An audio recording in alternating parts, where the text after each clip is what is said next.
Good afternoon and welcome to the webinar series of BNI Gig. December is here and for many, this is the busiest time of the year. This was certainly a unique year where we had a great pause and led many to reflect on our businesses. We know that things will not go back to normal, but we will live in the new normal, and we want you to reimagine what your business will be like next year through this webinar series. A special welcome to those who are not familiar with BNI, and we will share a little more about it at the end of this webinar. Let me introduce myself. My name is Alfred Mendoza.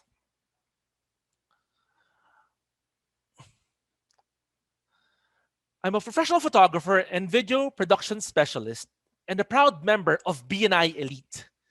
I will be your host for today's webinar entitled Our Business Reimagined, Reinventing Products and Services. We have an exciting lineup of speakers from each chapter who will share their success stories in reinventing their products and services based on the change of customer needs.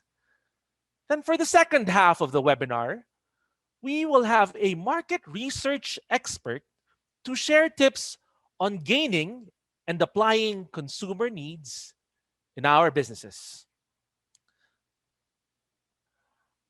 Our first speaker is Justine Marasigan of BNI All-Stars. Justine Marasigan is a registered nurse and a floral designer who goes beyond creating beautiful flower arrangements that run the gamut of all possible styles.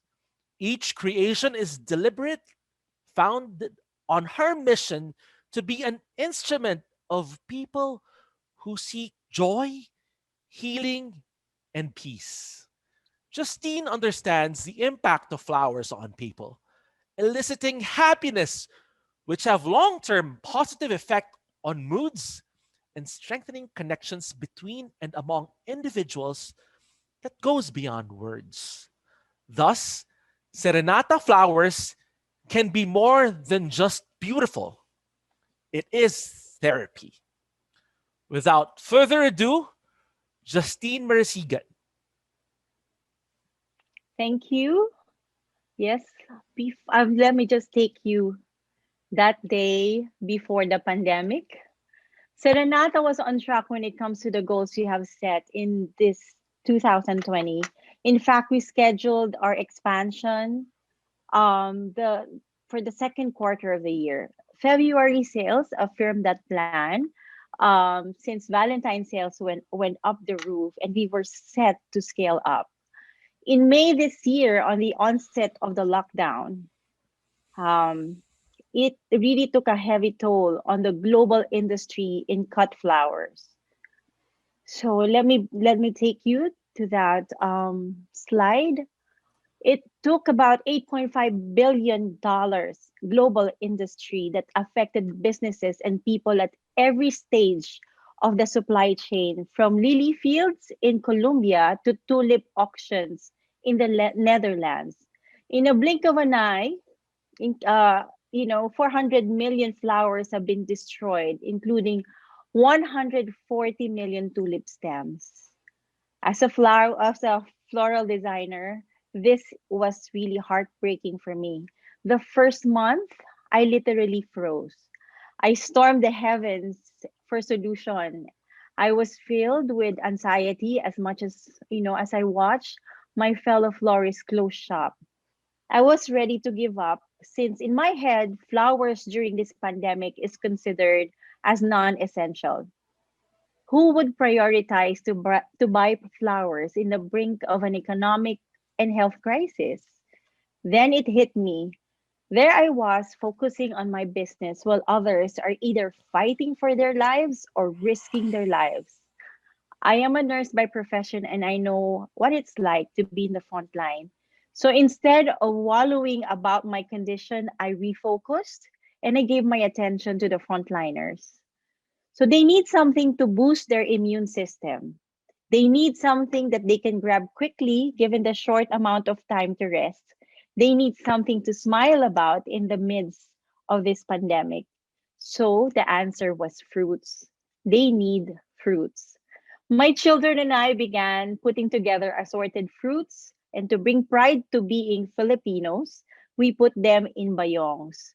With the help of friends, we were able to bring fruit bayongs to 12 various hospitals, reaching hundreds of frontliners. The smile in their faces was rewarding and magical. The joy in their faces brought clarity to me. Serenata is about being an instrument to people who seek joy, healing, and peace, just like Alfred mentioned a while ago. That is our very mission. And we have to be true to that. There is no perfect time to be that instrument than other than a crisis. And the answer to our challenge of being non-essential business, it is the very thing that we were giving out to frontliners, fruits. Fruits are essential, so we highlighted that product in the assortment.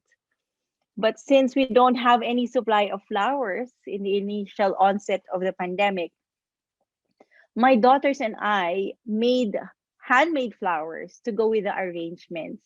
That was a big hit. Sales starting to pick up again. And we also added some products supplied by our co-members in BNI, vitamin C's by our dear Doc Noreen, and the nutritious trail mix by Jackie. Another member, Alvin, linked me to Auro chocolates and added their products in our assortment as well. My daughter Ali and I, who is so much, my Ali is so much involved in the business. We have two goals. Our products should focus on boosting people's immune system and supporting local suppliers. So through this, Serenata became essential. We were operating as if pandemic never hit. Serenata is not just beautiful flowers. It's about connecting people who want to express their love and concern for each other in the midst of a crisis. We miss each other so much. We want to hug each other. And because we are physically apart, Serenata is a way to bridge that, bringing smiles and happy tears in people. The reviews and comments were amazing. They gave us uplifting. They were so uplifting, and it gave us hope, but not only to us, but also to every heart that these flowers touch. In the midst of this crisis, I will show you. This is now our new studio. Our plan pursued. We went back on track, and we were able to hire more people to help us with our mission. This we have a bigger space now, and we have more people to help us to do this. And our mission is to really show the love beyond words. The pandemic will also not stop Christmas. So now in our studio, we are very busy making Christmas wreath. Yes, and creates an arrangement that express love and affection, since most of us will not be spending Christmas together. So these are the things that they are sending, and I tell you, they really express it fully. Before I end this is what I would want to leave all those business owners who are undergoing challenges. This pandemic might have taken away many things from us, but it will never take away love. And this is from me and Ali. Serenata will stay true to our mission. That is to spread love in any way possible. Good afternoon, everyone. Wow. Thank you very much, Justine. You have definitely spread the love in this webinar by sharing your experience this afternoon. We can't wait to hear more from you. But up next is another member of BNI from BNI Champions. And she is also going to share her experience on how she has adapted to the new normal. Let me introduce to you the owner of Dear Alice Nailworks Incorporated, Jenny. Jenny took an early retirement from the corporate finance scene. Her passion to make a difference in people's lives pushed her to set up her own business. She's now the proud owner of Dear Alice Nail Lounge in Salcedo Village, Makati. Ladies and gentlemen, this afternoon I'd like to introduce to you our next speaker, Jenny Romero of Dear Alice Nailworks Incorporated from BNI Champions. Thank you, Alfred, for that generous introduction.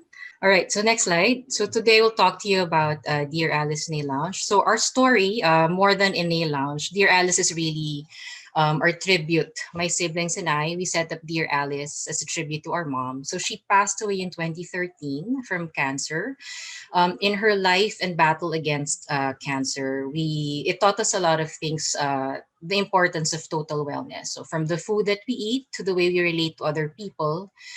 So that being said, we wanted to set up Dear Alice to make it our mantra to contribute to your well-being, no? By offering high quality services in a relaxing environment. Next slide, please.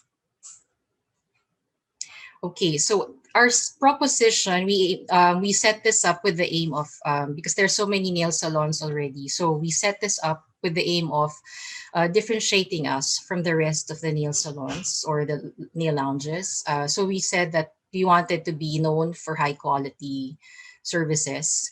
We also at the onset we said you will be a different kind of employer. At the time when other establishments were offering just a mere allowance of 150 or 200 plus commissions to the technicians.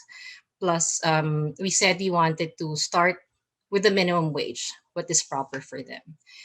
Also, we use as much as possible non-toxic and organic products so that the clients as well as the staff are not at risk of the ill effects of chemicals. And then also we partner with local suppliers and entrepreneurs for materials that we use, from the consumables to the furniture that you see around you. Thank you. Next slide. So this is where we are currently. We have one branch. We are not part of any franchise. We are what you call a single door entity. We built our brand from the ground up. We are currently located at Salcedo Village in Makati with a floor area of 44 square meters, capacity for 7 to 9 chairs. Depending now, because there's social distancing, we cannot fill it up to the full capacity. And we started pampering in March 2018. All right, next slide. So before the pandemic, we enjoyed a good following already from, you name it, from male, female, single, married people, from the old and the young. So you see pictures here of some enjoying the mother bringing the child and the daughter, kids having their party. So, and then the pandemic hit. We were closed for almost 5 months, no? So we were thinking, we were a non-essential as well. So at that time, we didn't know when we could open. And then the IATF moved us from category 3 to category 4, which meant we will be the last one to open. So we said, so next slide, please. So we said, things are out of control. However, how we emerge of our situation is totally our call, no? So we kept in our minds the end goal of surviving. I also had a great pressure because people were relying on me, the technicians, not only them, but their families in turn. All right, so next slide. So with a lot of help from BNI, from our family and friends, we came up with products that really helped us stay afloat. So these people, they helped us through by providing inspiration, feedback, critique, concept, execution, and even sales. So we were able to stay connected to our clients while the pandemic was on, and while being true to our mantra of pampering at its purest. No, so on the left side, we came up with a spa package, so perfect, all paraben free, perfect to people are everyone's at home, so this was a way that you could bond with your daughter, your son, your husband. You ask them to give you a foot spa or a hand spa.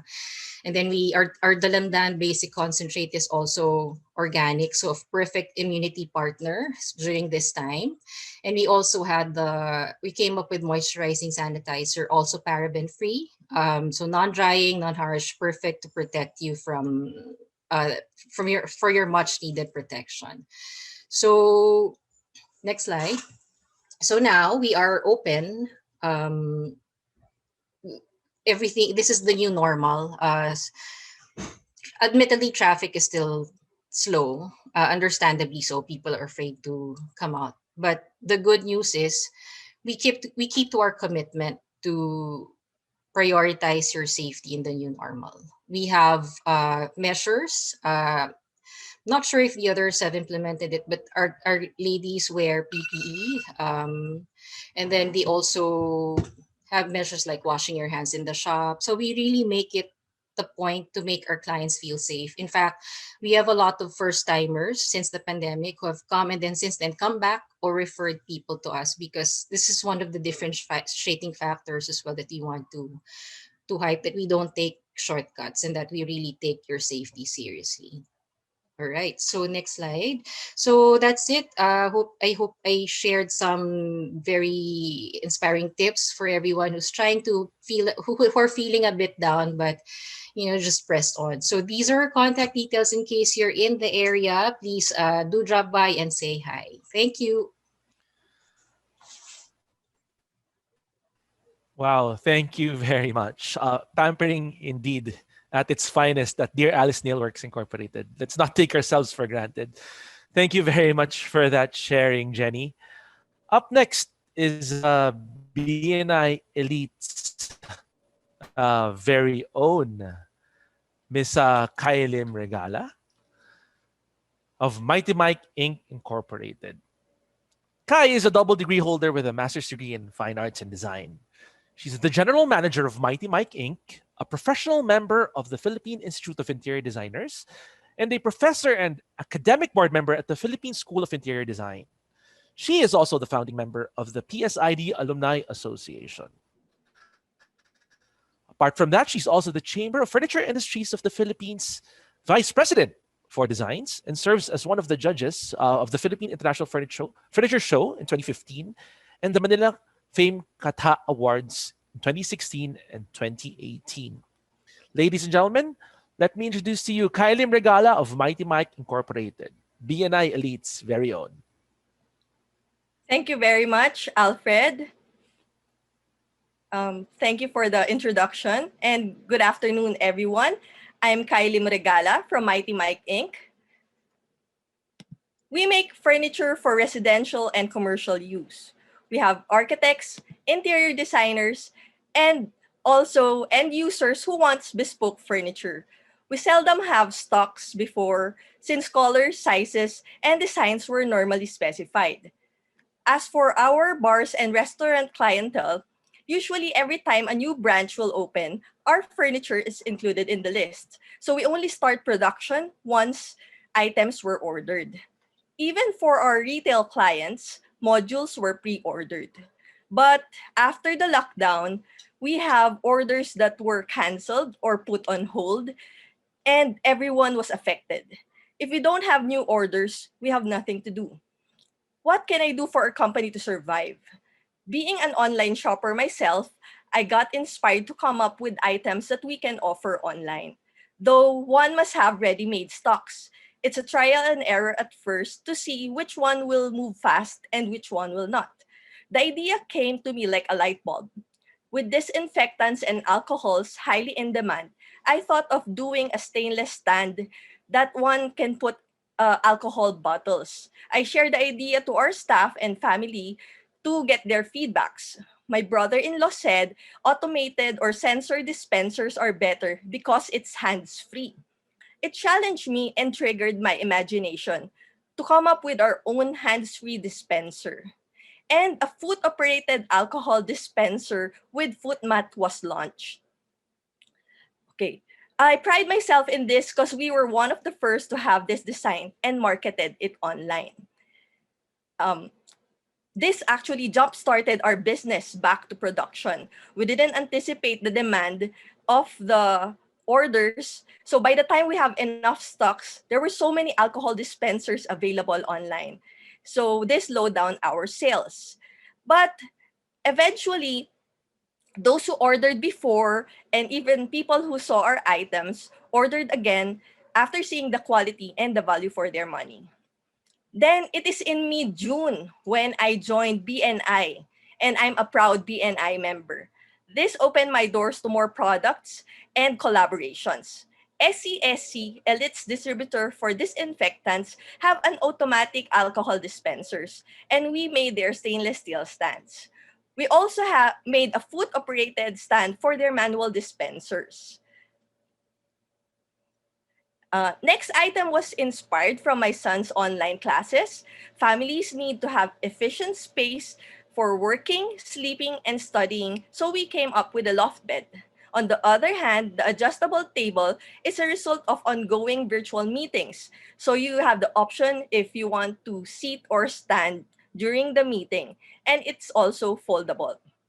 This I remember two members from Elite mentioning the need for this, and also one friend from the furniture industry. Then another collaboration work is with storage solutions. So Apple Suntai and I discussed on how to make steel metal sheet scraps and turn it into something useful. We came up with desk organizers that she sells online. Our third collaboration work is with ARQ Marketing, Elite's curtain maker. We made a virtual backdrop set. One member from Elite said that why can I make the virtual backdrop stand? We made it collapsible for easy delivery and storage. And Brent made the green backdrops.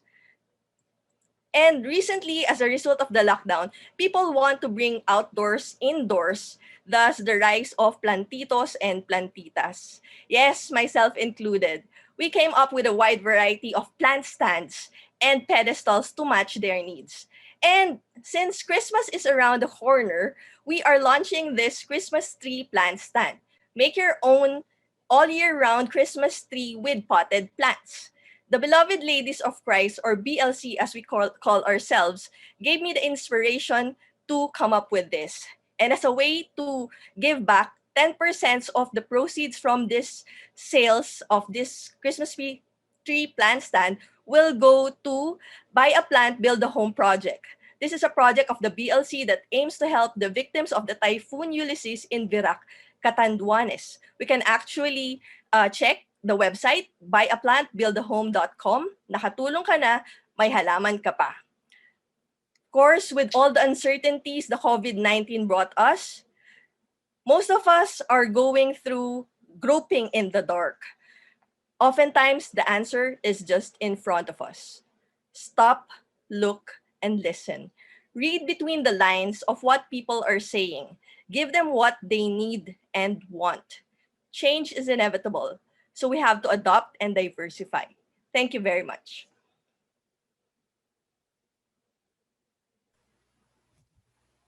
Thank Thank you very much, Kai, for sharing. Adversity definitely unleashes creativity. And this is very evident in your designs and what you have pivoted to at Mighty Mike Inc. Up next, ladies and gentlemen, is BNI All Stars' very own Cynthia Almario.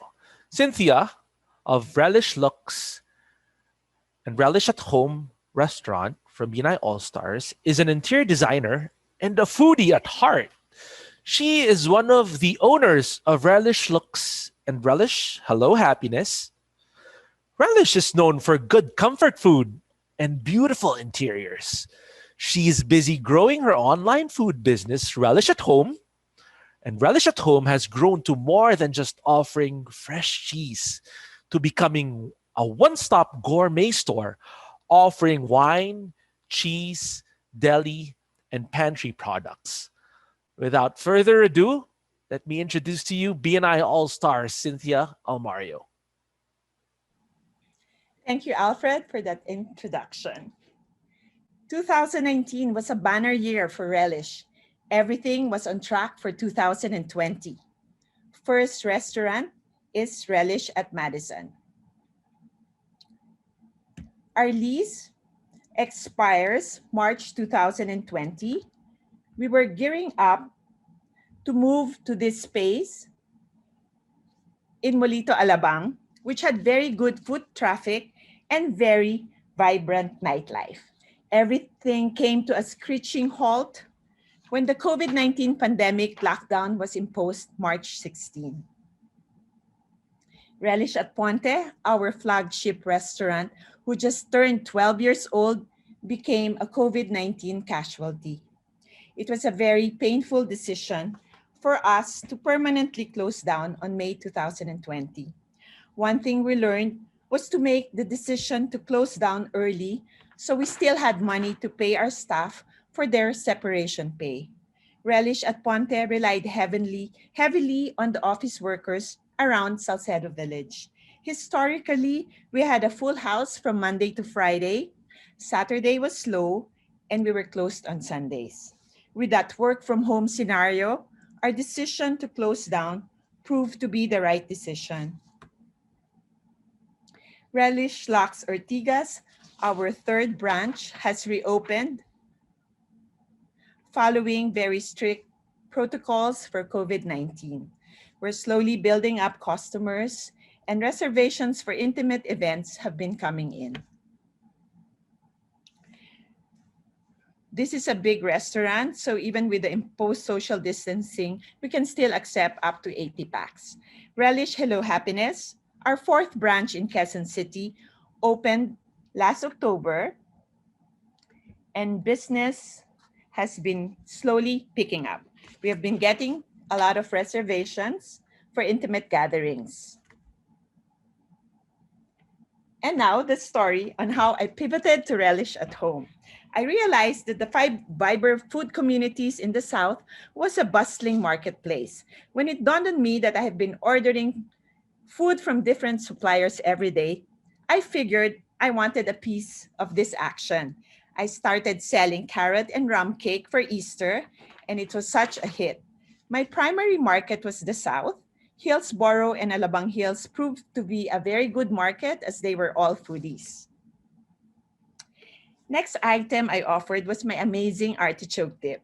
Once I started offering this dip, they started looking for relish sisig, roast chicken, and beef belly.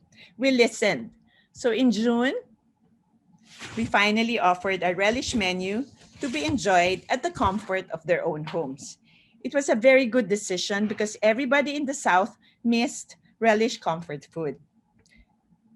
BNI All-Stars helped when they ordered 45 small carrot cakes to celebrate an e-social event.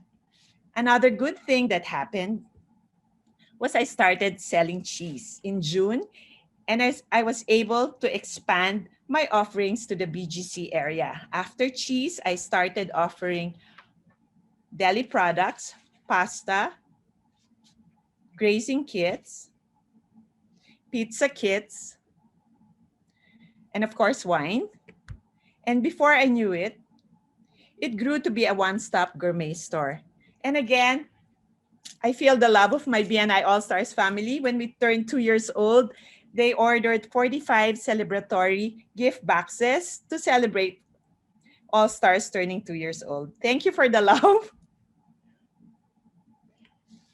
And then this is when I realized that a lot of people enjoyed having curated food items delivered right to their doorsteps. I also have a lot of orders from people who sent Ayuda blessings to their friends. So I realized that my food offerings became a language of love.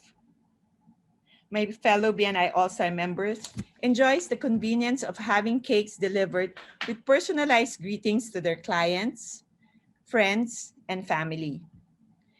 I never expected to have this amazing opportunity to start Relish at Home during a pandemic. But this opportunity was perfect. We sell and deliver right at the comfort of their own homes. We offer food, convenience, and happiness.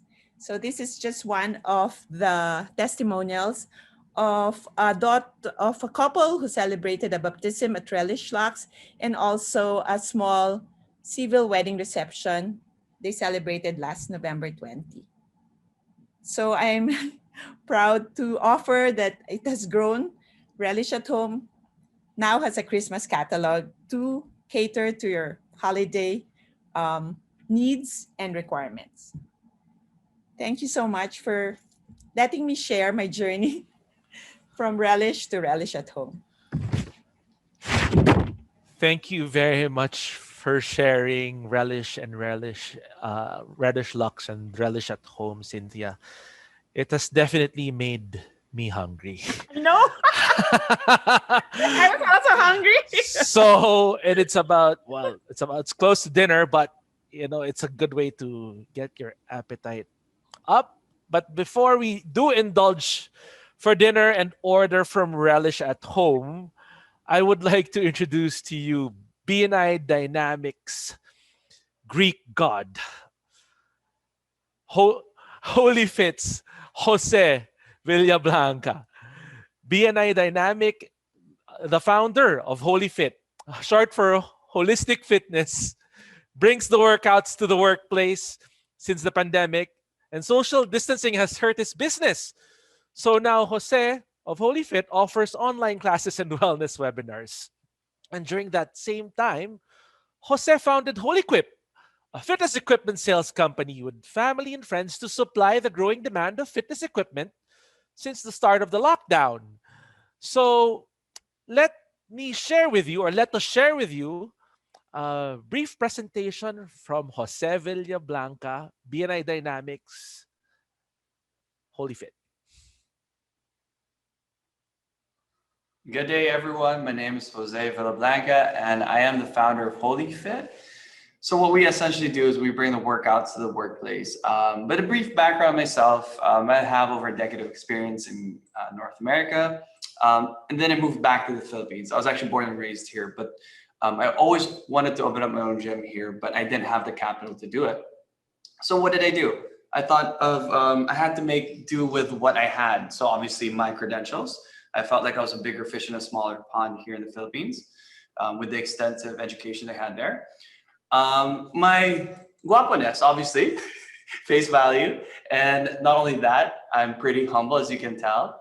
Just kidding. And obviously, guys, I'm funny as well. All right. So jokes aside, guys, I always wanted to open my own gym, but that's why when the pandemic hit, it wasn't really hard for me to pivot.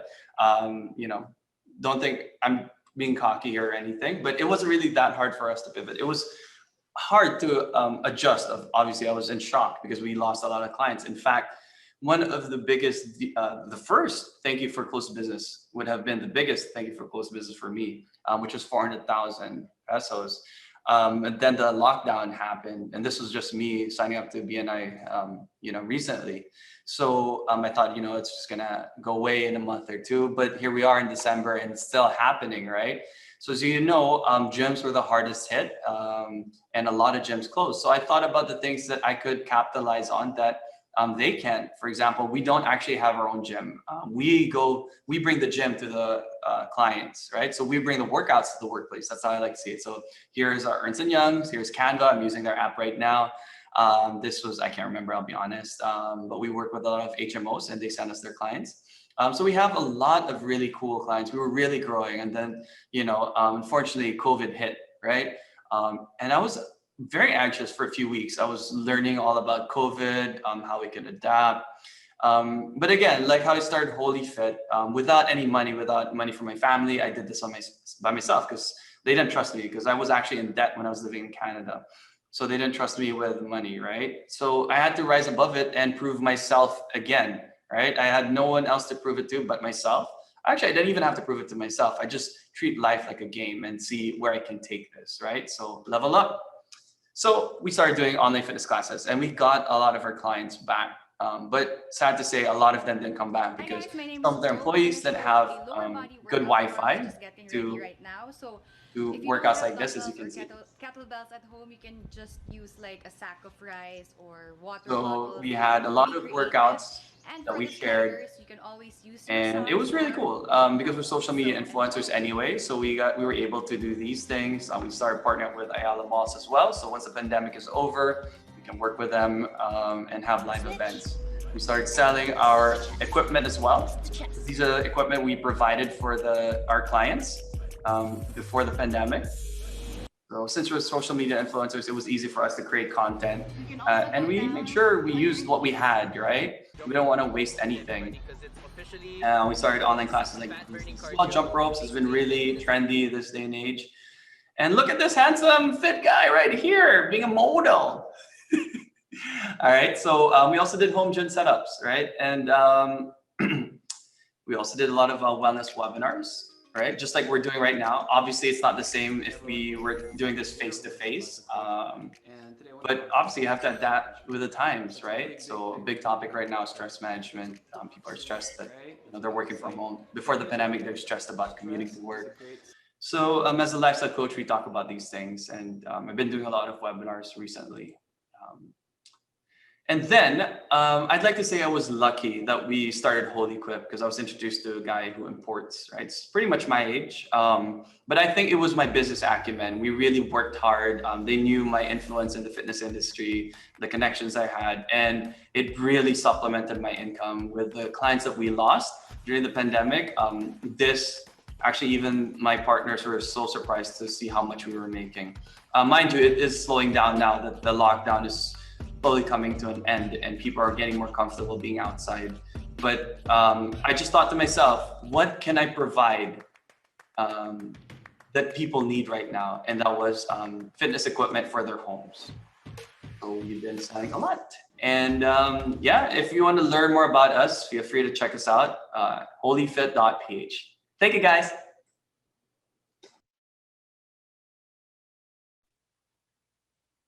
Thank you very much for sharing, Jose.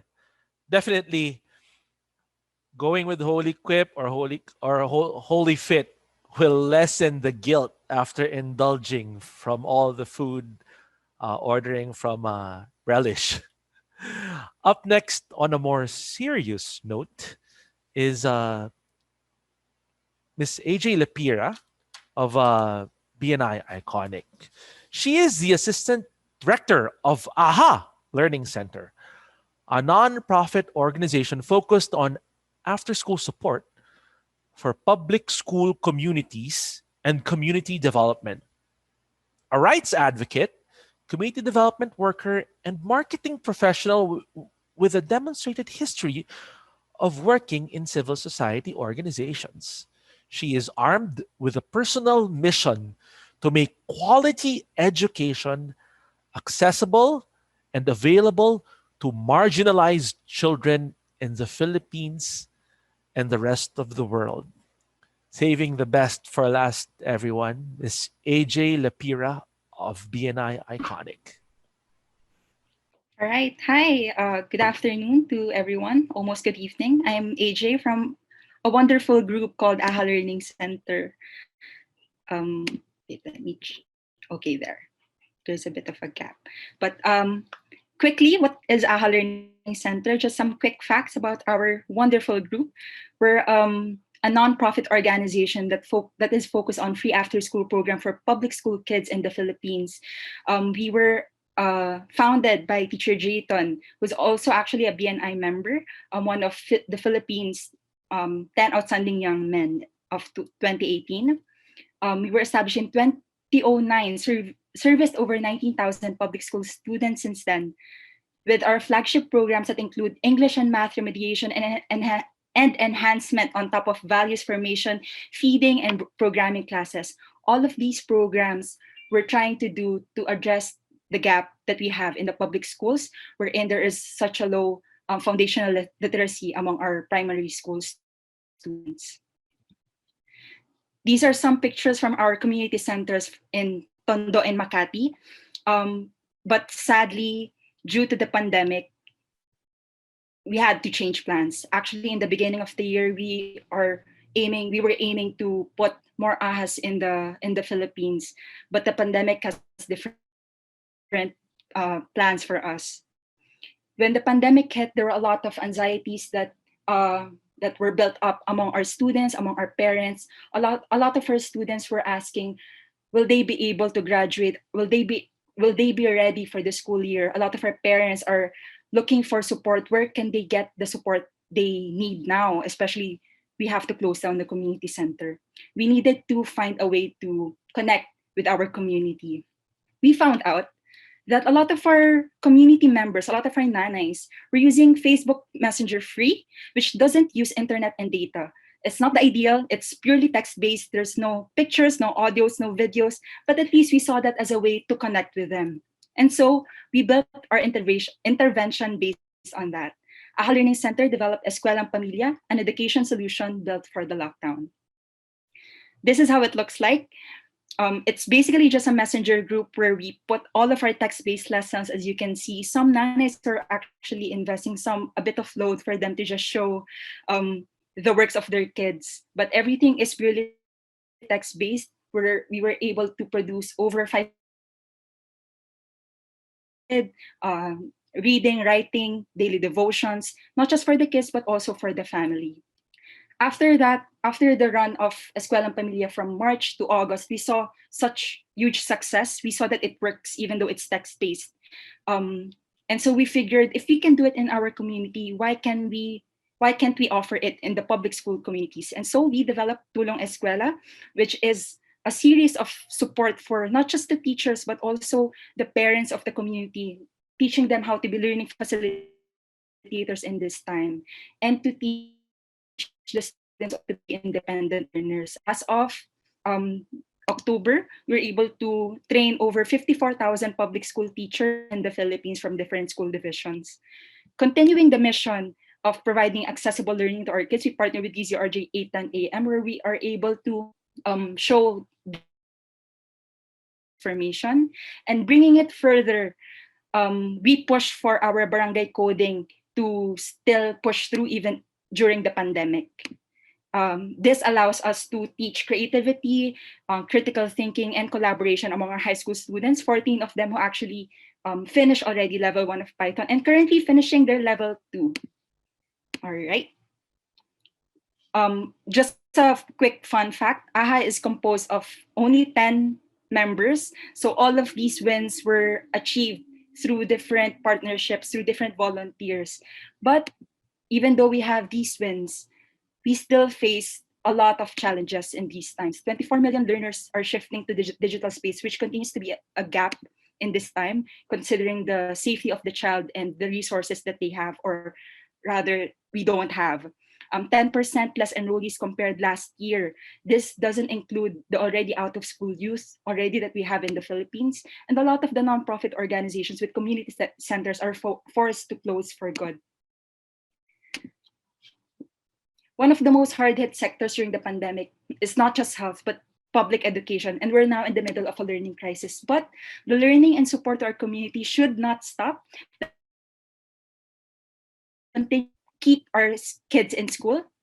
So for our friends here, we invite you to AHA SCHOLARSHOP, which will be launching on December 4,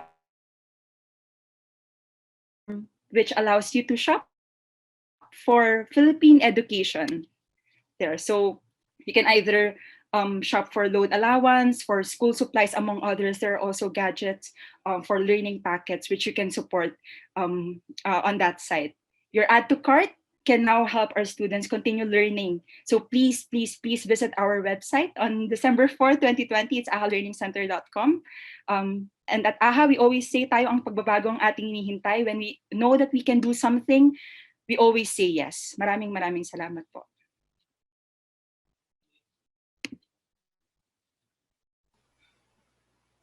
Thank you very much for sharing that inspiring story about AHA, AJ. I mean, we could help. And through AHA, we continue to inspire and help the educational system that is indeed in a crisis right now.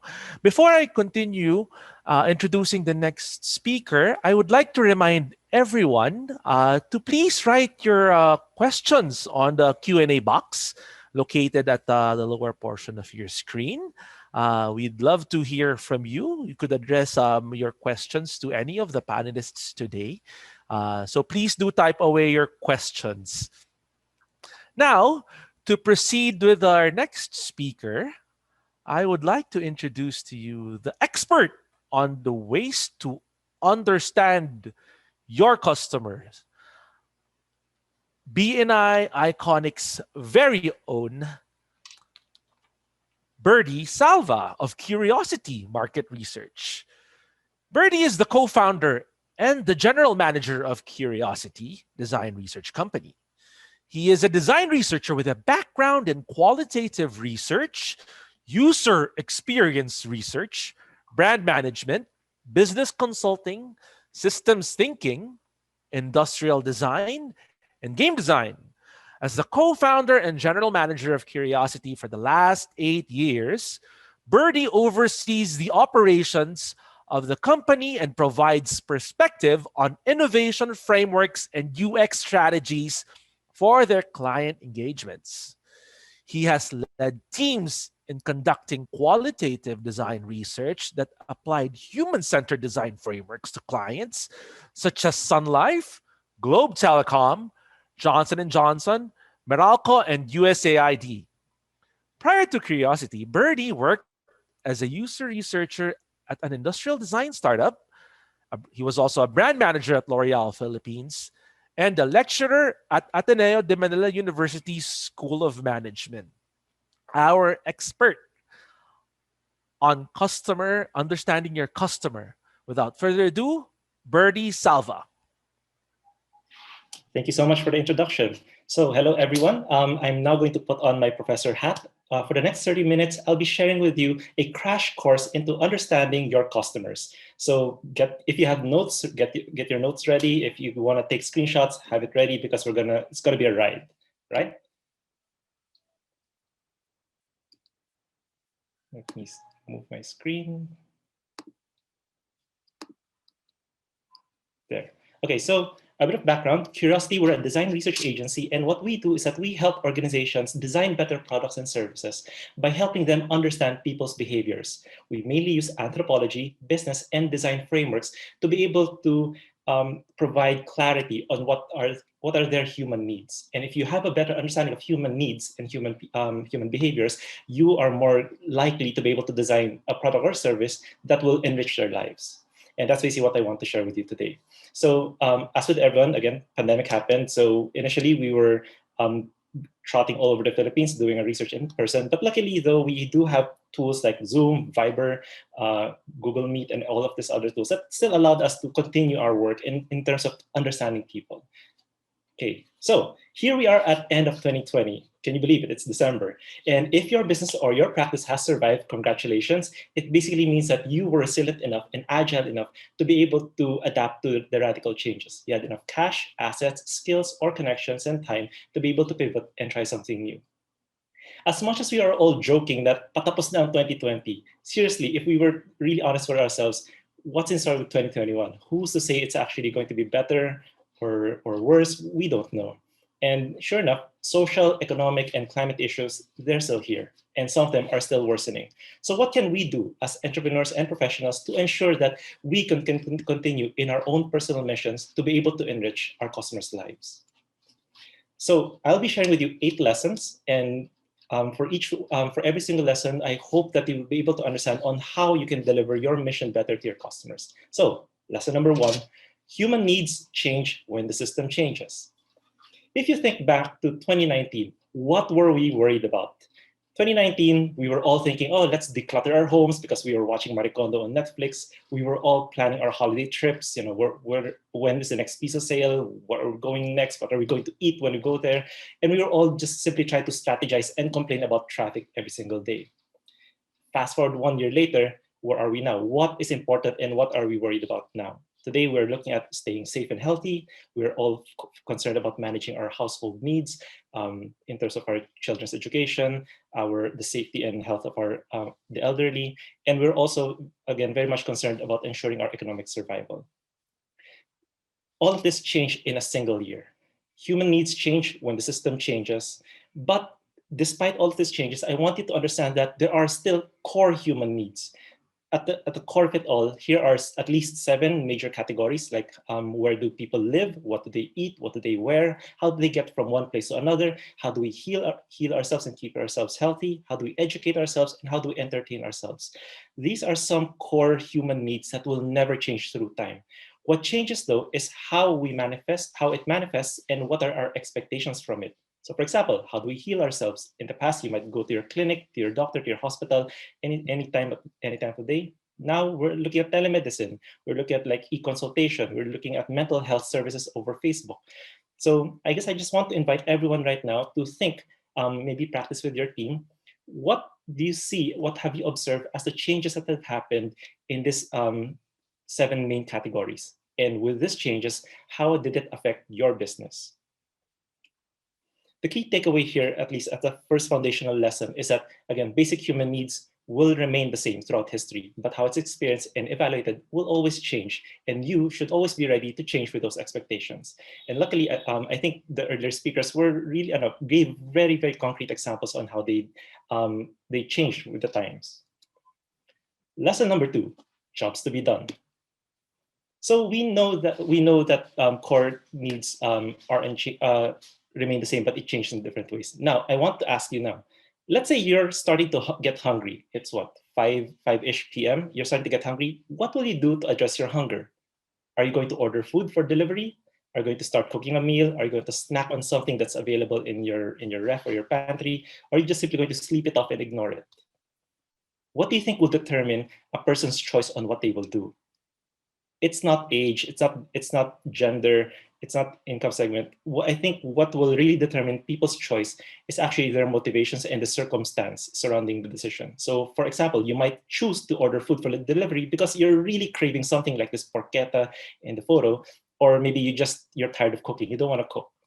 Or you might decide, I want to cook because I have a lot of ingredients at home, or I want something home cooked for a change, or maybe I'm trying to save money, I don't want to spend. You might snack on something because you just have no time and you don't want to bother with cooking or cleaning, or you might sleep it off because maybe you're trying to reduce your calorie intake. When I speak about jobs to be done, what I want to explain here is that when people behave in certain ways, they are always trying to accomplish something given a certain set of circumstances. So whenever people are buying a tool or a product or your service, they are not just simply buying it because it's a nice product. They're buying it because they're trying to address a job. They are hiring your product or service to address a job. And if your product or service does the job well, the next time that they encounter it again, they'll hire you again. And the moment that it stops performing well, they will fire you and replace you with a different thing. So for example, let's say you need a professional camera. If you see the SLR camera, the GoPro, or a camera attached to a drone, all of these are high performing cameras with amazing megapixels and large storage capacity, but you will not use one item to achieve to perform a task for something else. You're not going to bring an SLR while you're surfing. Now, jobs to be done is basically very subjective. If you ask anyone, like, why are you buying this? Why are you using that? People will really give so many reasons on why they prefer something or why they use something. So again, it's all very subjective. There's no hard and fast rule of what is the job to be done of a certain item. However, there are 2 main categories that you can easily use. One would be functional, the other is emotional. So functional would be, for example, why am I buying this water bottle? To hold water. So any container that can hold water can perform that function. The emotional part, though, is what's very interesting. That will really set your service apart. Emotional would be things like, it makes me feel happy. It makes me bond with my family. It makes me feel proud of myself. If your product or your service can deliver on jobs to be done on the emotional level, then it separates you from everyone else. It makes you go beyond simply being a commodity. So the key takeaway with jobs to be done is that when you are looking at human needs and what people want, try to go beyond that. I'm trying to sell you a water bottle. I'm trying to sell you a guitar. I'm trying to sell you flowers or food. Try to look beyond that and see why would people, what kind of problem or what kind of job would they want to hire your product for? And with that, I believe it'll change your perspective and unlock a lot more opportunities of how you can see your customers. Speaking of customers, so I want to go through some subtypes of customers. So lesson number 3, underserved customers. Looking at this photo of Meralco Center, and then you can see all the people lining up. So this was taken during the pandemic. If you could improve the experience of these customers, how would you do it? Top of mind, people would immediately think, well, what if they don't need to go to the physical location so that they can keep safe and they don't have to stay under the heat of the sun? But if that's not possible, what if we reduce the total waiting time or processing time? Mabilisan lang, kung pumunta sila doon, what if 2 minutes lang, 5 minutes lang, tapos na? If that's not possible, what if we make the waiting area even more comfortable? If you notice, the way to improve the experience is quite obvious to us. We all know what it is, and we all know that given a chance, we would prefer those better experience. These are underserved customers. You have a fundamental need, but it's not being met.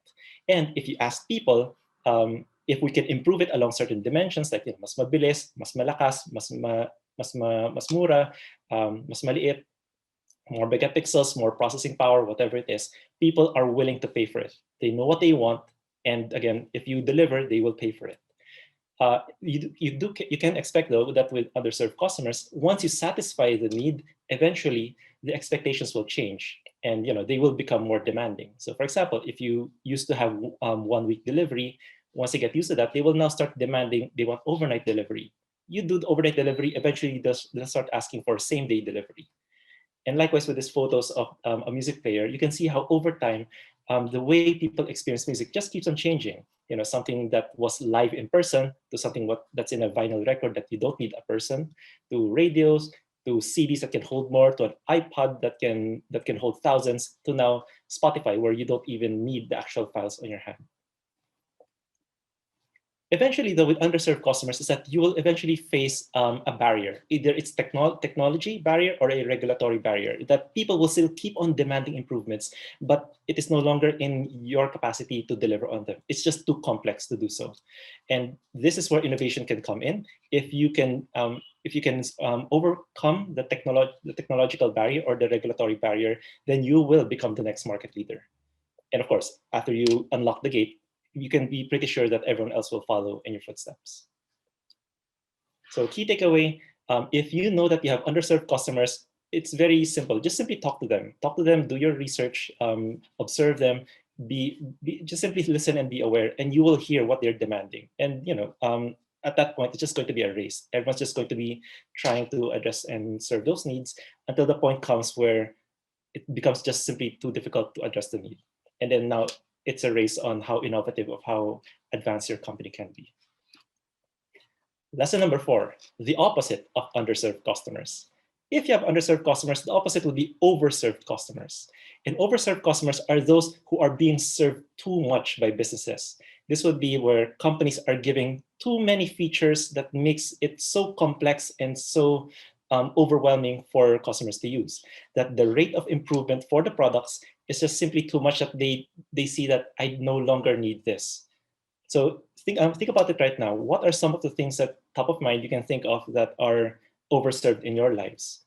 Could be a refrigerator that that can connect to the internet. Could be a laptop that has so many features, or that you're not really using. So all of these are overserved. You know that you are in the overserved market.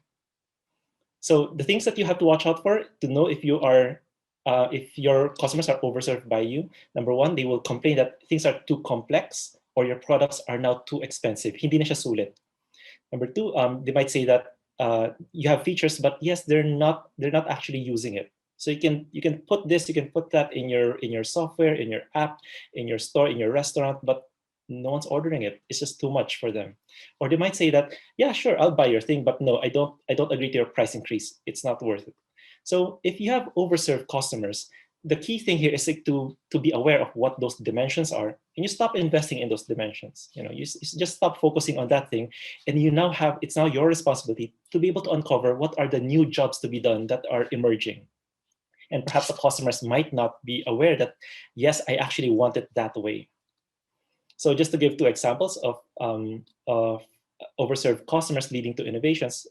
Classic, you have Airbnb, you have hotels that are trying to up each other by becoming more luxurious, changing the bed sheets, providing more amenities, being in a better location. All of these things that just make it so expensive. But that you have some people that, at a certain point, I just need a comfortable bed, a nice bathroom, and surprisingly, I now appreciate that it feels authentic. And then that is one thing that the hotels can no longer provide, and which led to this new innovation. Also see, like, with the rise of, especially with the pandemic, you have so many electric bikes and electric scooters going around because it's just too expensive. You might not need a car. You might not need a car to get from point A to point B, especially if it's just a small commute, and then you have to pay for parking or the lack of parking. So what if electric scooters will get you from point A to point B? It's cheaper, it still does the job, and yeah, you don't need the full features of owning a car. Okay, so here's a little tip on how you can explore overserved customers. You can do a 5 why analysis, and 5 whys is basically just you keep asking why. So why did you buy a car, or why do you want to buy a car? Oh, I want to buy a car because of this and that. Yeah, but why this model? But why that? Why this? Why that? So you just keep on asking why, and eventually what you'll find out is at the lowest level of your 5 why analysis, you might see that this is actually quite solved. It's already solved, it's already addressed, or effectively overserved. But the higher levels might not be. Again, like I mentioned at the beginning, core human needs will always be there. People will always need a way to get from point A to point B, but how they go about it might change. And that's the opportunity for innovation for you. Okay, so key takeaway, overserved customers, compared to underserved, they might not know what they want, but they definitely know what they don't want. And it's up to you to use your creativity to show them the new possibilities. Okay. Now, you have underserved customers, you have overserved customers, but there's another group, which are the non-users. These are people who are absolutely not using your product category. So for non-users, these are people who are, they absolutely cannot use the services, mainly because it's too expensive for them, they don't have the skills, or they don't have access to even participate in the service. So for example, let's say, I'm guessing majority of us here in this conference, we are not able to use highly technical tools like Intuos or Wacoms, because we're not into 3D modeling. And on a more local level, a lot of households are still relying on charcoal and wood because simply they just can't afford LPGs or electric stoves. It's not within their realm of possibility. Even if though they want, they can't. So if non-users, these are people who usually rely on workarounds. They will magiging madiskarte sila. They will find ways to go around it. And the thing with discarte and workarounds is that it's not the best, but it's better than none. Or they'll just hire someone else. They'll hire someone else, which again might be expensive, might not be the best. So when you're dealing with non-users, you basically have to identify why are they excluded? Why can't they enter this this category? What's stopping them? And what I want to share with you right now are 5 key areas, which again, if you can address, you will unlock a new customer segment, a new market for your service. So number 1, affordability. Can they afford it? Mamitaga is just simply too expensive. Number 2, is it available? When I say available, this means can the provider, like you, can the provider fulfill the demand of the customers? So example, let's say 10,000 customers want your product, but you can only produce 100. Then it's as if your thing was not available because you're going to disappoint 9,900 people. Or is your product accessible? Masyadong malayo. Parang, example, let's say you have a ramen shop and it's super good, but you're based all the way in the north or in the south and everyone else just simply can't get to you. You're not accessible. Or what if it's accommodation? Accommodation would be, what about your operations? Can your operations meet the constraints and the demands of the customer? For example, let's say you want to service the BPO industry and they work in the evenings, but your shop closes at 5. They just simply, you can't accommodate them. Or let's say some parents want to access your service, but they have kids, they have other things to deal with. They only have time to access your thing in the evenings. Are you open 24/7? Do you have hotlines to service them 24/7? Can you accommodate their needs? And finally, acceptability. Acceptability would be things like, what if your content, your materials are all in English? And there's a vast majority of people who simply cannot read your materials. They can't even understand your brochures. Or what if you have a product or a service that's only designed for men? And you have a huge segment of women who wants to use it, but they can't. So these are 5 main dimensions of access that if you can address, you will unlock a huge new customer base. And I'd like to share, what AJ was sharing. AHA is a great example of this one, where they're trying to bring education to kids in the poor segment. And from the tutorial centers, they now transition to using free Facebook Messenger. Again, as I mentioned, it's not the best, but it's better than none. And for non-users, better than none is something. Not the best, better than none is something that they will gladly go for. So for non-users, you're looking to make things cheaper, easier to use, or more appropriate for their context. Canva is another thing. Again, Canva is like, we're all not graphic designers. You can hire a graphic designer, but if you want to do it yourself, here's a platform that makes it so easy. You just click, drag, and ta-da, you have your own posters now. Okay, so key takeaway, non-users, they have barriers, address the barriers, and you will unlock a whole new customer segment to serve. And it's actually a cycle. Your non-users who will eventually become a new set of customers, they will become underserved customers. They will start demanding, they'll demand more and demand more until eventually they become overserved. And from overserved, you're now going to branch out again into non-users, into underserved, and the cycle continues. So this is a way of how you can categorize and see your, understand your customer base. Now, all of those so far is, again, understanding them, but how do you learn from them? So for the next key slides, I'll be sharing with you some activities that Curiosity does as a design research agency to be able to learn from customers. So these are things that you can do immediately in your own organization. So number one, interviews. Do interviews and do observations with your customers. So usually about 1 hour, just spend an hour with your customers, talk to them, simply learn about their lives. How do they like your service? What are they doing? What are their concerns? What are the constraints? If you have samples, let them try it. If you have a website, let them try it. Anything at all, just simply be with their lives, see it from their perspectives, and guarantee you will learn so much from them, and a lot of ideas will pop up. You can also do focus groups. So focus groups are more useful if you need to contrast the experiences of many people who went through the same experience. So for example, let's say plantitas. You want to learn about plantitas, grab a bunch of plantitas, then sit them down together using Zoom, and then just talk to them. Ask about them. Where do they buy things? How do they use things? And what you're trying to look for here are, where do they differ? Any differences, any patterns and differences between all of their answers. And hopefully those things will lead you to innovations. You can also do workshops. If you're a bit more designy, you want to do prototyping, you can ask your customers to design with you. You ask them to sketch it out with you, work it out with them. You can also do, if you're in the UX field, you can do a bit more UX testing. There's a lot of tools available online that lets people interact with your website, with your software, so that you can really see kung madali nga bang gamitin, and again, can they perform the tasks that they do? Can it fulfill the jobs to be done that they have in their minds? So key takeaway here is that qualitative research, like everything I've shared so far, will let you understand people beyond consumers. Hindi lang sila bumibili lang ng produkto mo. They are people who have their own goals, they have their own challenges, they have their own context, they have their values, they have their understanding. And through all of this research and interacting with them, you will be able to make sure that you are designing something, you are creating something that will be relevant to them. Your goal here is that to enrich their lives, not just simply to make yourself rich. That's just a byproduct of doing a good job. Okay, lesson 7. Once you do all of those data gathering, so let's say you talk to 10 people, you talk to 20 of your customers, what do you do with all of these stories? Puro kwento puro stories yan. What do you do? And one thing you do is that you should synthesize, you should combine them all together to make sense of the data. The danger with research is that when you talk to one person and that person says, oh yeah, I want this, you feel like that is the answer. That one person who said that, I will go with that. There's a danger because, again, there's many people and every single one has their own context. If you talk to one person, you will have an idea of a solution. But if you talk to 5, 10 people, then you will have an understanding of the problem.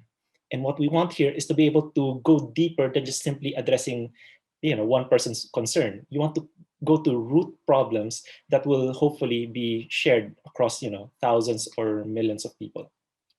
So one tool that I suggest, and again, there's not enough time to go through this, but you can Google this, customer journey maps or service blueprints. It's basically a guide on how you will be able to organize all the information that you've gathered, and like parang what are people doing, what are the step-by-step process, what's the step-by-step of of our employees, our service providers, what are the tools, what are the websites. You just map it all together, and from here you're now trying to pinpoint this is the exact spot where they're having a problem. We will focus our innovation, we will focus our new product development on this part here. It just helps organize things, and so so that you can see the bigger picture. Okay, so key takeaway: if you want to create the relevant services, you want to address root causes, and to do that, you have to talk to more people. And when you're talking to more people, you want to bring it all together. You want to make sense of it together. You don't just simply act on one person's comment, and that's it. No, it's dangerous. Last, lesson 8, future change framework. So given everything that, let's assume that it's 2021 now, you've done your customer research, you started talking to your customers, you're now identifying, okay, this is underserved in this way, this is overserved in that way, then what? This is where your organization can, I'm gonna share like a framework that your team can use to quickly organize things like what will your company continue and what will you drop. So quick quadrant lang naman. So so on the upper left corner would be activities that were started during the crisis, example like 2020, things that you started in the crisis, but you plan to stop after the crisis. These are the things that you should end. These were temporary measures, that you had to do, but because to survive 2020. This would be things like you let go of manpower because you couldn't afford their salaries and you had to take on everything yourselves. But these are temporary measures, because if you keep doing that, then you might not be able to scale up. You might feel overwhelmed, and you might not be able to do the other more critical things to grow and restart your business. Activities that you stopped during the crisis and you still think that you will stop post-crisis, these are the things that are obsolete and you will have to let go. So for example, will you still really require in-person meetings for all meetings in the future, given na lahat ng mga ngayon sanay na mag-Zoom? Next, activities that were stopped during the crisis, but you started during post-crisis, this would be things that you want to restart.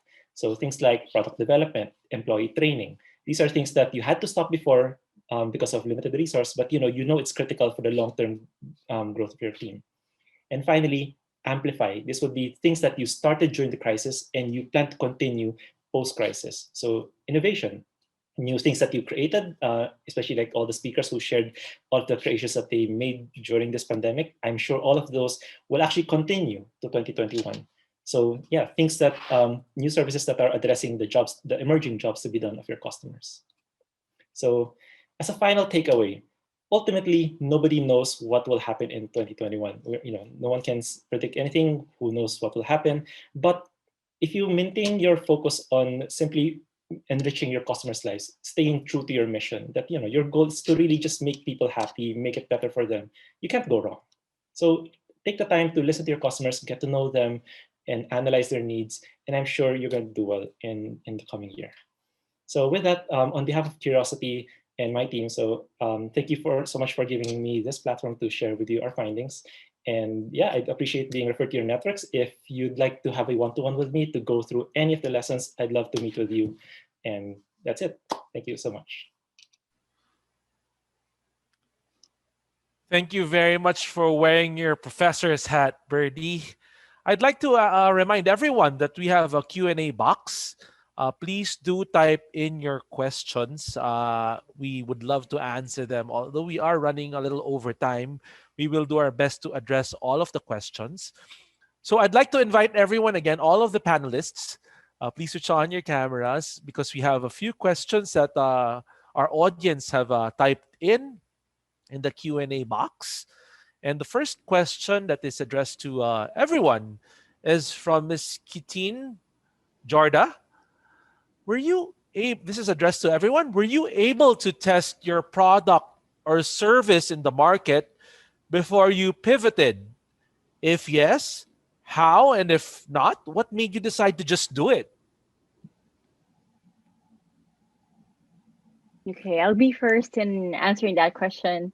For us, for Serenata, we were luckily we don't really have to do like a structured market research because of what we did with the frontliners and everything. The reaction was really good, and we were able to ask a lot of people about the fruits and how we package them. And during that time, we had to note that, anxiety was something universal.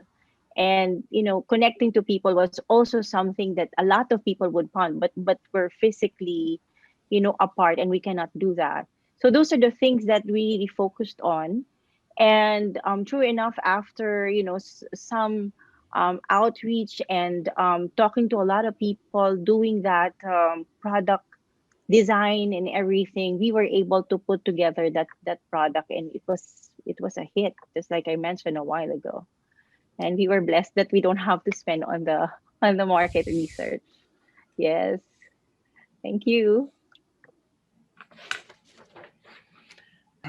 Can I say Yes, something? Kateen actually good. told me that I should start selling fitness equipment. And at first I was like, I don't know, because I was just so preoccupied with,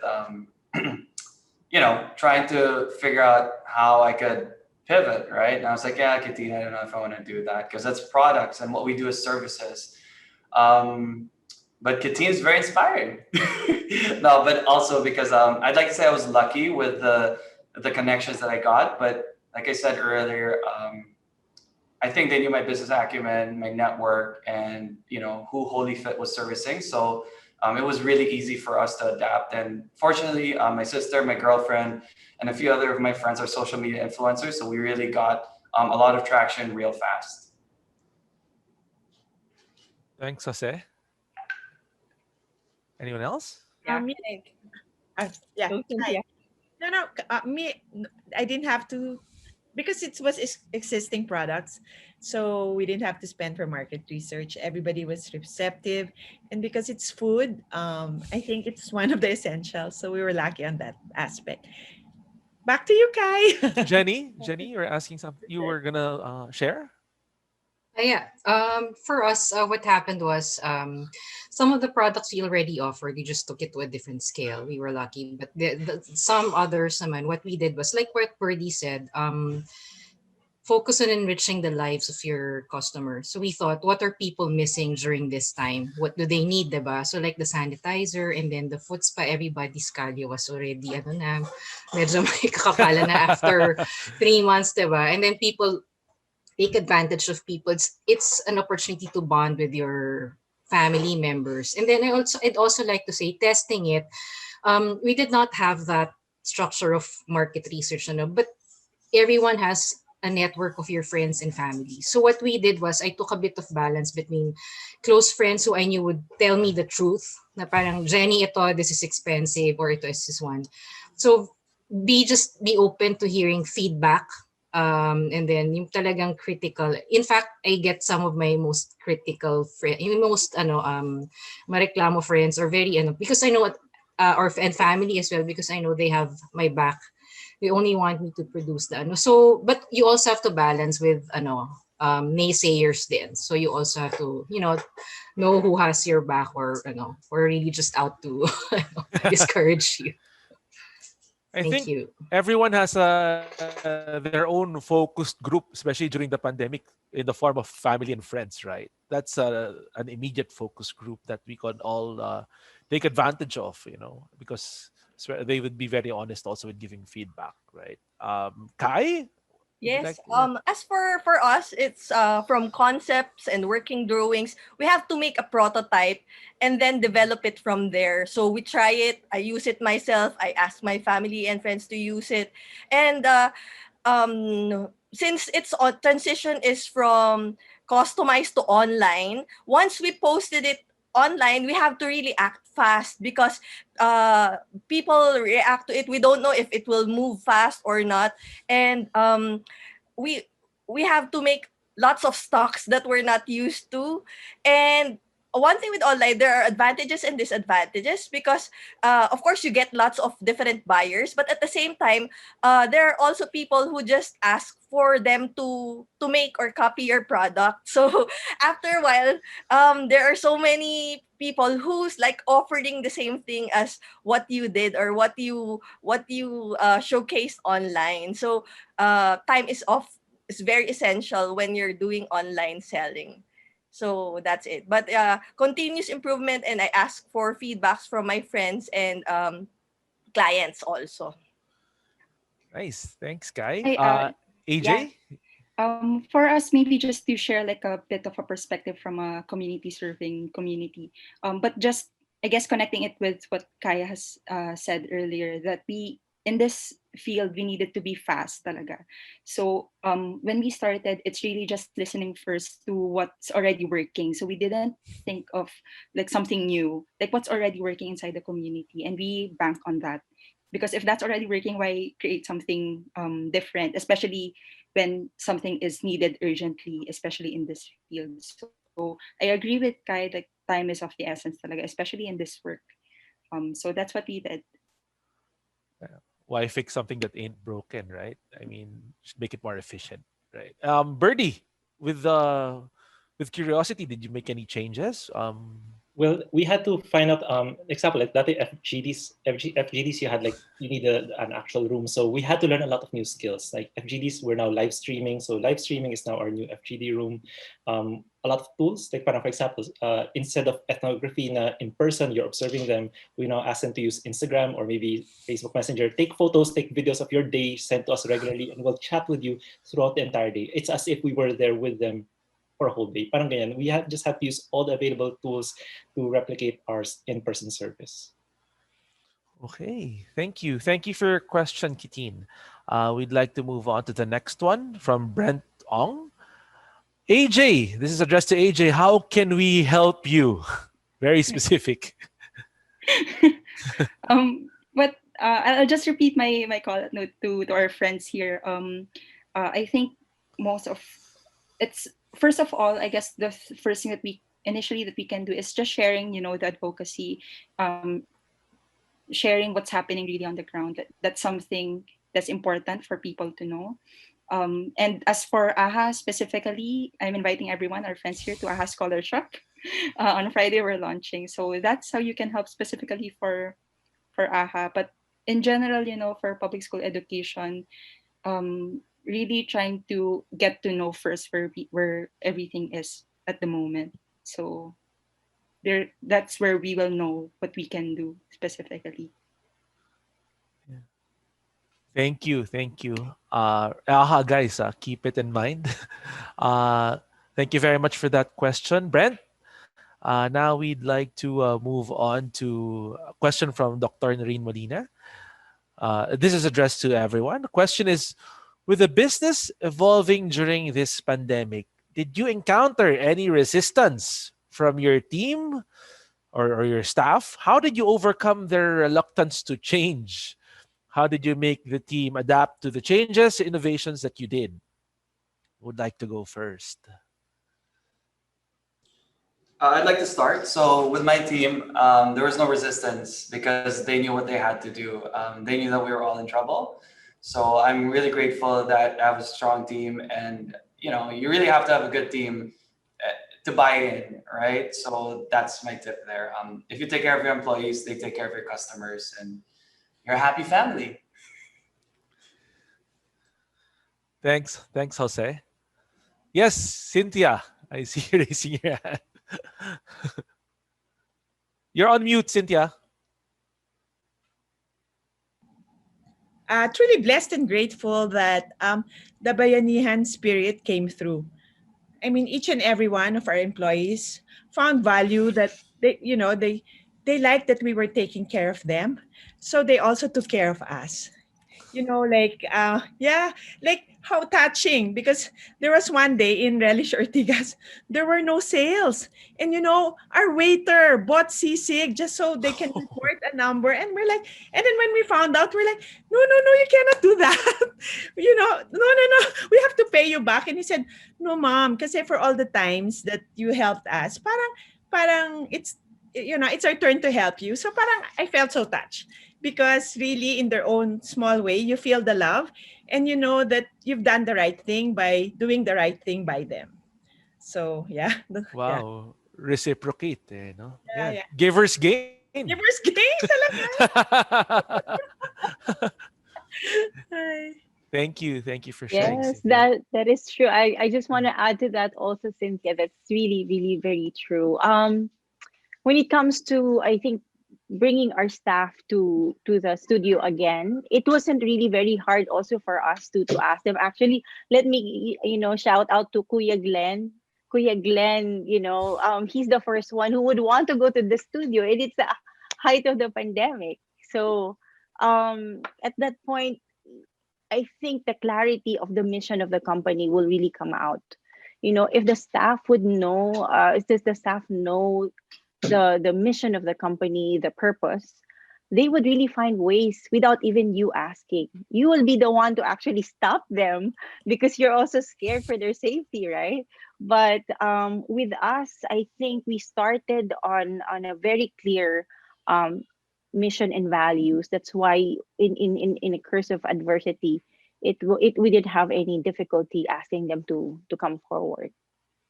Yes. Thanks, Justine. For Yes, me, Kai. yeah, on our end, it's actually resistance more on the part of the family because it's a family business. Um, the discussion is how many pieces should we do because we have to make stocks. Is it gonna move or what should we do?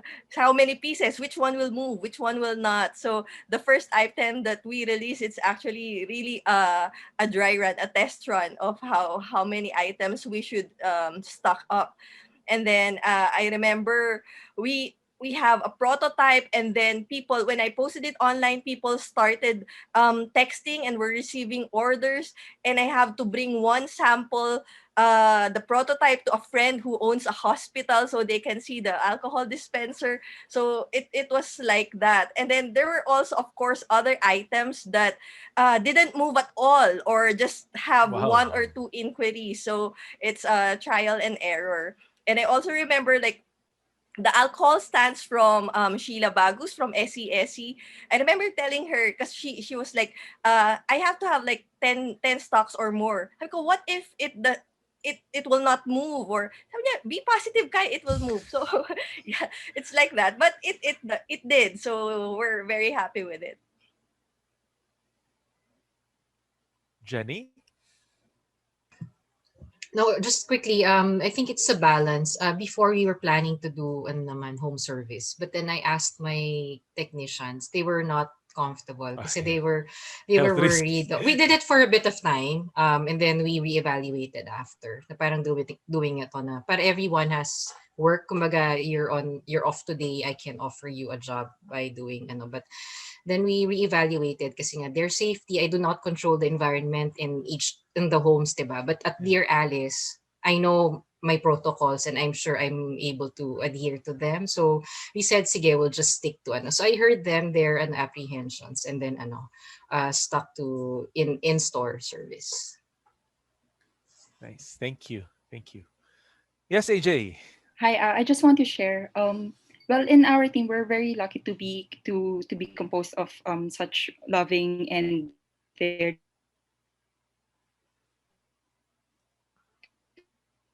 pandemic face a lot of personal anxieties. So it can't be helped that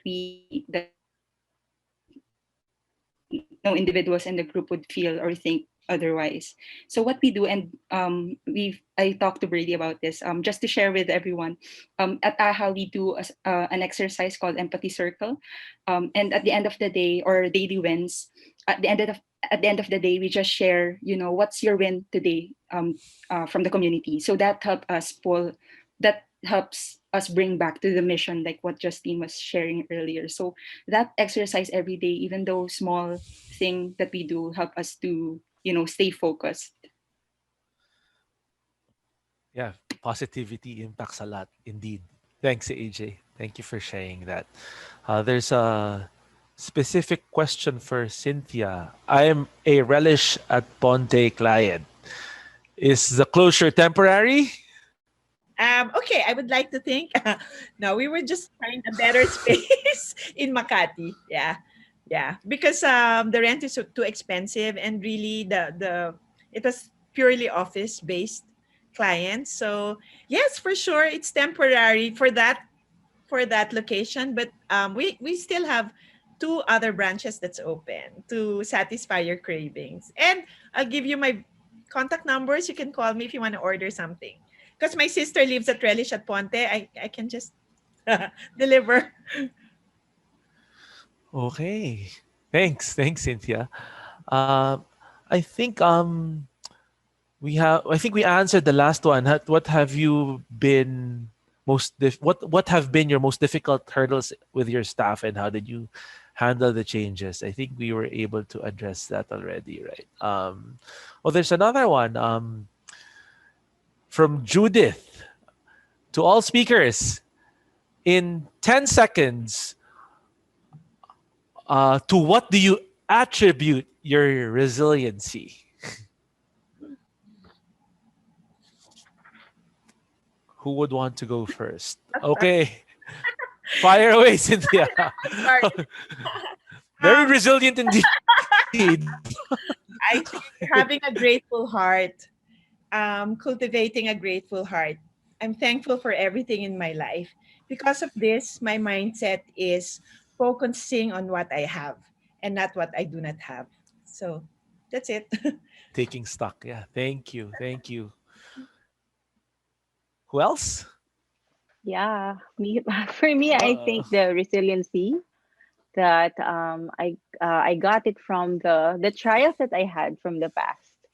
So that those things, when you're going through trials, sometimes you don't even realize what it will bring you at a certain point in time. But whenever we are in a deep challenge, that's when you realize that it's a good thing that you had that failure or trial at one point. And of course, we have our support system around us. We have BNI with us. Oh my gosh, it's just a lot of help. And of course, the people who have always been there for us from the get go. So, yeah, thank you for that. Thank you, I'll go Justine. next. Yes, Jenny. Me, I think faith in God, faith in everything, knowing that there is somebody bigger than all of us who has our back handling everything for us. Couldn't agree with you more I'll go too, next. Jenny. Yes, AJ. Okay. For me, it's really being more mindful about my strengths, the strengths of my colleagues, my strengths of the community, and just really thinking that if you know that you have the capacity to do something, or capacity to make change, or to be a success story in these times, that's something to hold on to. So that's what keeps me resilient. Thank you, AJ. Thank you for sharing. Yeah. Yes. For me, it's Hi. same with Justine. When you've been through the lowest point in your life, so you are really tested not to give up. So you believe that after a storm, there's a rainbow, and after the night, there's a morning and there's sunrise. So just faith and prayer, and never give up. Let's hear it from the boys. Birdie and Jose. I'll go next. So for me, it's my again three people. So first is my wife Arlene. Again, very big support all throughout Curiosity, especially whenever there's again massive upheavals. My team, again, I love my team, and yeah, we all just really supported each other throughout this whole time. Nice, nice, nice. Yeah, for Oh, me, I would say I treat life like a game. You may know I'm pretty lighthearted, right? But I mean, what's the worst that can happen, right? We're all in this together. And for me, that's why I'm a workaholic, because I really enjoy playing this game of life. So yeah, ask myself, what's the worst that can happen, that's how a god would handle it, right? right? Yeah. Thank you, guys. Now another question. Anyone could answer it. From Glenn, from Master G, Glenn Itafan. May I know if you have a life verse, and what is it?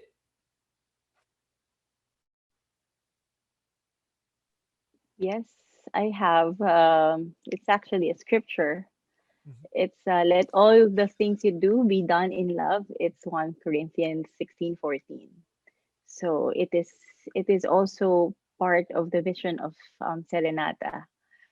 So that just to share with you.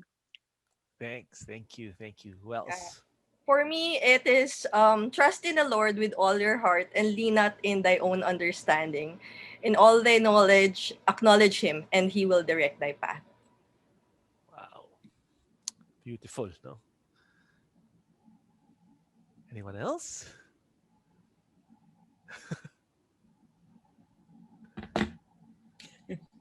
Me, Go, Cynthia. never stop learning because life never stops giving. Oh, that's a very good one. Guys, come on, represent. Okay, ako, I can do all things through Christ who strengthens me. Wow. Very beautiful How about verses you, from you. Alfred? I'm sure you have a life.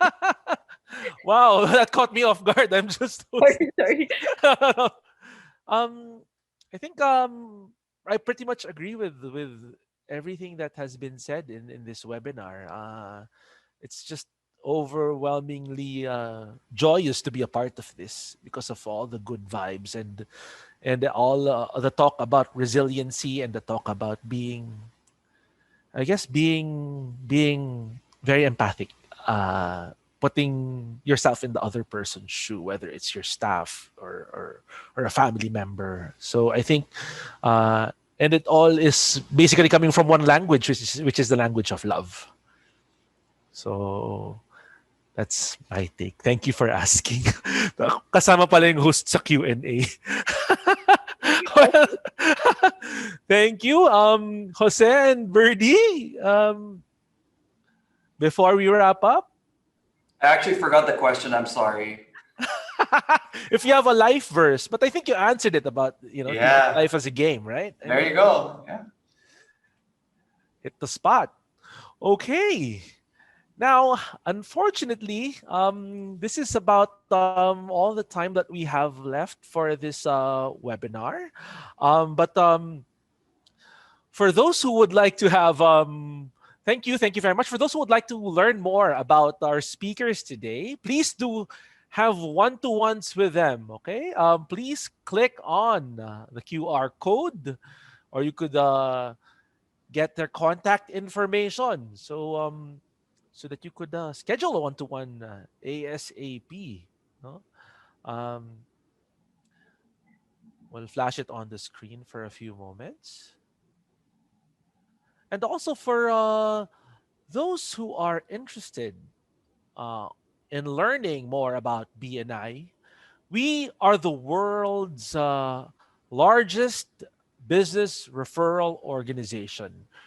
We're a group of business owners, professional business owners, that focus on helping grow each other's business through collaborations such as this and giving referrals under the philosophy of giver's gain. You can learn more about it by accessing the website bnitogig.ph or simply asking the person who invited you here today. Thank you once again to all the speakers for sharing today. And before we do wrap up, may I ask again each speaker to share last words with the audience. And let's start with Justine. Yes, thank you, Alfred. Um, okay, final word. You can, and I speak for everyone and to everyone. If you are in adversity or trial right now, believe in yourself. You can pull yourself out of it.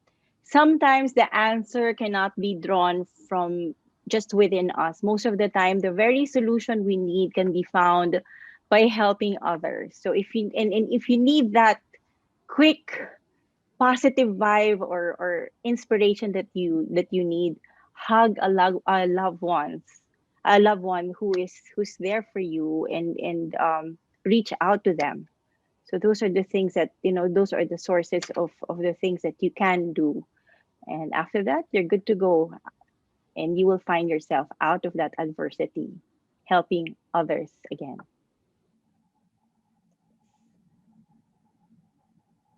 Thank you.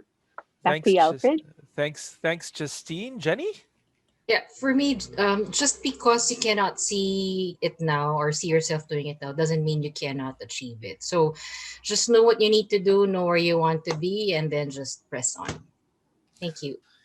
Thank you. Kai? Yeah, for me, I will quote Jack Ma, one of the billionaire philanthropists. What he said was, if you don't give up, you still have a chance. Giving up is the greatest failure. So yeah, let's restart the world one company at a time. Definitely. Thank you, Kai.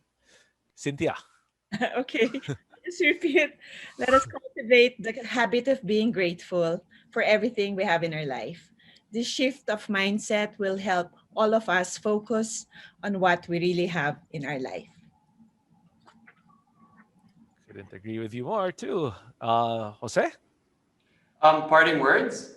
Yes. Yeah, so just guys, treat life, just enjoy, have fun, right? Treat it like a game. I truly believe when you have, you do things without regrets, life gets easier. Yeah, and play the game to win, right? Yes, sir. Thank you very much, Jose. AJ? I guess more in this time, this is something that is important to be heard by a lot, that you are worthy, you are important, and you are loved, and you have the capacity to do something, to do change. At how we always say, tayo ang pagbabago ang ating hinihintay. Maraming salamat, AJ. At tayo lahat may magagawa. Okay. And our professor for the evening, So for me, Birdie. Yeah. I guess my parting words would be that we're here to serve. Everyone here in this earth lives to serve someone else. Wow. Truly inspiring words from everyone. Thank you. Thank you very much. Thank you again, ladies and gentlemen, for joining us this evening. We hope to see you again at our next webinar on December 9, 5 p.m. again to 6:30. Our Business Reimagined, Health Strategies Reimagined, where you will learn best practices of health programs implemented in different industries and guidance from experts to minimize health risks of your employees. This will be the last webinar for the year. As always, please give your feedback as we believe in continuous improvement. We will post the link in the chat box, but you will also be redirected to the survey right after you sign out of Zoom. Once again, thank you very much. I am Alfred Mendoza, your host for the third webinar series of BNI. Let's all continue to restart the Philippines, one business at a time. Enjoy the rest of your evening, everyone. Mabuhay!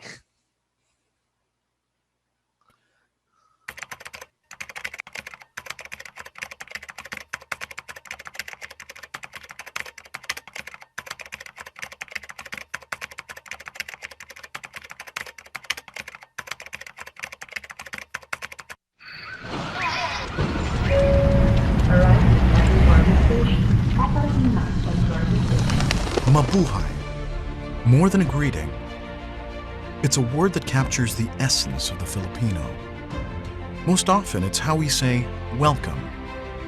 It's our way of inviting you to our home.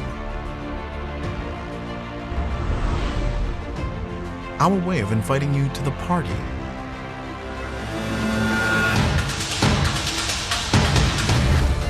Our way of inviting you to the family. Mabuhay may also mean a song of hope. We may often be hit hard by adversity. Pati na po ang pagragasa ng baha sanhi ng storm surge. Naipit ng iyong tatay. Mahirap na. But we are not easily shaken. Times may change, but the Filipino spirit will always stay the same. we always find hope in the darkest hours. We always prevail. Mabuhay in itself is life. It sets a reminder to not just survive, but to live. That the Filipino may falter, and we might fall to the ground. But despite all this, the Filipino spirit lives on. We continue to persevere, to laugh and smile, to enlighten others. And even if we have just a little to give, we continue to offer a helping hand. We continue to celebrate life. Mabuhay is to move forward. More than being hopeful, it is striving for a better tomorrow. And at BNI, we share the same drive that will shape a new future.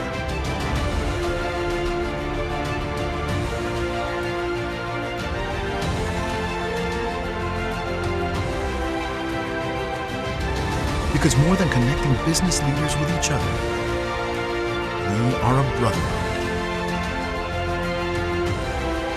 The world is changing, and we are up for the challenge. Now, more than ever, we are changing the way the world does business. And for that we say, Mabuhay ang mga manggagawang Pilipino. Mabuhay ang mga nagsusumikap. Mabuhay ang mga patuloy na lumalaban. Mabuhay ang mga makabagong bayani. Mabuhay ang Pilipinas. Mabuhay tayong lahat. Mabuhay, BNI. Mabuhay, BNI. Mabuhay, BNI. Mabuhay BNI. Mabuhay BNI. Mabuhay BNI. Mabuhay BNI. Mabuhay, BNI. Mabuhay, BNI. Mabuhay BNI. Mabuhay, BNI. Mabuhay BNI. Mabuhay, BNI. Mabuhay BNI. Mabuhay BNI. Mabuhay ang BNI. Mabuhay BNI.